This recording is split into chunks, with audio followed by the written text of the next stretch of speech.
பொறியியல் படிப்புகளில் சேர விண்ணப்பித்தவர்களுக்கான ரேண்டம் எண் இணையதளத்தில் வெளியிடப்பட்டுள்ளது.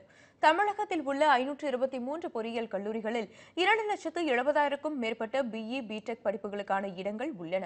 இதில் அரசு மற்றும் அரசு உதவி பெறும் கல்லூரிகளில் உள்ள பிஇ, பிடெக் இடங்கள் மற்றும் தனியார் பொறியியல் கல்லூரிகளில் அரசு ஒதுக்கீட்டு இடங்களுக்கான ஒற்றை சாளர கலந்தாய்வு ஜூன் 27 முதல் ஜூலை 31ஆம் தேதி வரை சென்னை அண்ணா பல்கலைக்கழகத்தில் நடைபெறவுள்ளது.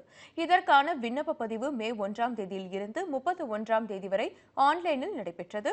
அதன்படி 1,41,077 மாணவ மாணவிகள் பொறியியல் படிப்புகளில் சேர்வதற்கு விண்ணப்பித்தனர். இந்நிலையில் விண்ணப்பம் செய்தவர்களுக்கான ரேண்டம் எண் எனப்படும் சம வாய்ப்பு எண்ணை உயர்கல்வித்துறை செயலாளர் சுனில் பாலிவால் வெளியிட்டார். ரேண்டம் எண்ணை அண்ணா பல்கலைக்கழக இணையதளத்தில் அறிந்து கொள்ளலாம்.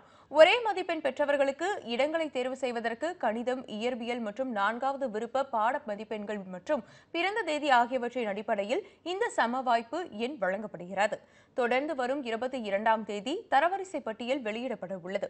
இதையடுத்து பொறியியல் கலந்தாய்வு விரைவில் தொடங்கும் என கூறப்படுகிறது.